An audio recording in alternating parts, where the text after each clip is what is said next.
Moi ja tervetuloa Opitaan matematiikkaa kanavalle. Ja tänään me lisätään kymmeniä. Meillä on tässä laskutoimitus. Ja me lähdetään siitä, että miten niitä kymmeniä lisätään.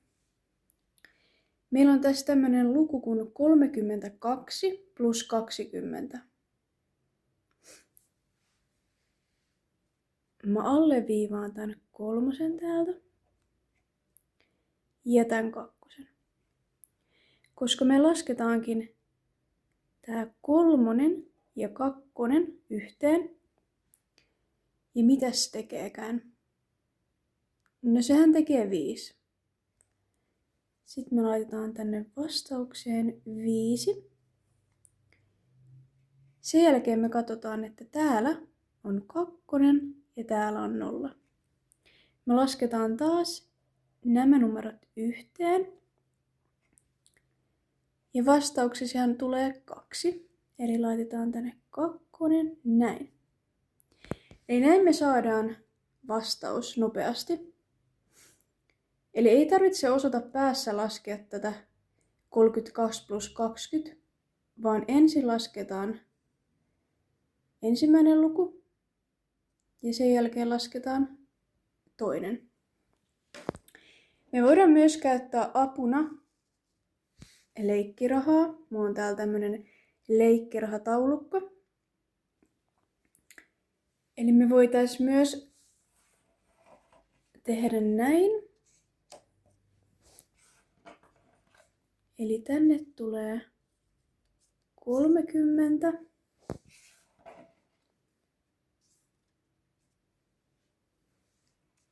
Kaksi. Eikö vain? Ja sit se plussataan 20 euron setelillä. Ja nyt me voitais laskea tästä. Tästä hahmottaa paremmin. Tässä on 32 plus 2. Me voitais laskea, että 10, 20, 30 plus 20. Sehän on 50 yhteensä.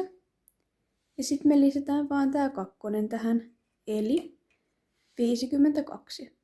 Tässä on monta tapaa, miten tää voi laskea. Mutta nämä on tosi hyviä, näitä kannattaa käyttää, kun tekee matematiikkaa. No niin, mennään seuraavaan laskuun. Eli täällä on 26 plus 50. No mitä me nyt taas lähdetään tekemään? Eli me viedään tää viiva näin. Eli lasketaan 2 plus 5. Ja mitä on 2 plus 5? Helpompi tapa on laskea niin, että sä lasket 5 plus 2. Eli isommasta luvusta, kun kyse on pluslaskusta, niin isommasta luvusta lähdet nostamaan. Eli me lasketaan nyt 5, 6, 7. Voi vaikka ottaa sormet mukaan. 5, 6, 7. Noin. Sitten me laitetaan tänne vastaukseksi 7. No niin. Mites kun täällä on 6 ja täällä onkin 0? No se on varsin helppoa. Koska silloin me lisätään vaan tämä 6 tänne perään. Ja nyt me saadaan vastaukseksi 76. Ja huomaatteko te jotain erilaista näistä laskuissa? Täällä ei olekaan euron merkkiä, mutta täällä taas on. Ja mitä silloin pitää tehdä? Silloin pitää laittaa tänne loppuun euron merkki, koska tässä on kyse rahasta. Näin. Mutta tässä ei olekaan.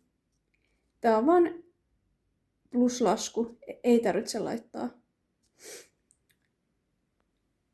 On olemassa erilaisia merkkejä. Esim. Euron merkki. Sitten on miinus ja plus. On myös olemassa kerto ja jako, mutta siihen mennään muissa videoissa.